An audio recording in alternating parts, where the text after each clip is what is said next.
ప్రభుత్వం ఈ నెలలోని తల్లికి వందనం లబ్ధిదారుల బ్యాంకు ఖాతాలలో డబ్బులు జమ చేయాలని నిర్ణయం తీసుకుంది. ఈ మేరకు తల్లికి వందనం పథకం కింద మార్గదర్శకాల ఖరారుపైన ఏపీ అధికారులు దృష్టి సారించారు.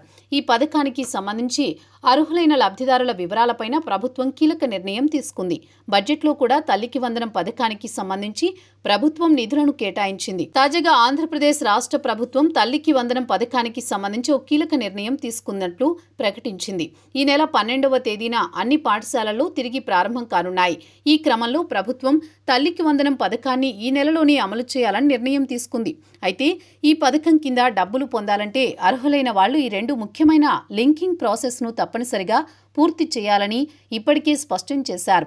అర్హులైన లబ్ధిదారులు తమ బ్యాంకు ఖాతాలో ఆధార్ నెంబర్తో లింక్ చేయాలి. అలాగే లబ్ధిదారుల బ్యాంకు ఖాతాలో ఎన్పీసీఐతో లింక్ చేయాలని ఇప్పటికే అధికారులు సూచించారు. ఈ ఏడాది స్కూల్కి వెళ్లిపోతున్న ప్రతి విద్యార్థి తల్లి ఖాతాలో తల్లికి వందనం నిధులు జమ కానున్నాయి. 2024-25 విద్యా సంవత్సరంలో ప్రభుత్వం అంచనా వేసిన లెక్కల ప్రకారం ఆంధ్రప్రదేశ్ రాష్ట్రంలో దాదాపుగా 81 లక్షల మంది విద్యార్థులు చదువుతున్నట్టు సమాచారం. వీళ్లందరికీ 69.16 లక్షల మంది ప్రాథమికంగా తల్లికి వందనం పథకానికి అర్హులుగా విద్యాశాఖ అధికారులు తేల్చినట్టు తెలుస్తోంది. తల్లికి వందనం పథకం కోసం దాదాపు 10,300 కోట్లు అవసరమవుతాయని ప్రాథమికంగా అధికారులు అంచనా వేశారు. అలాగే విద్యార్థులందరికీ తప్పనిసరిగా 75% హాజరు నిబంధన కొనసాగుతుంది.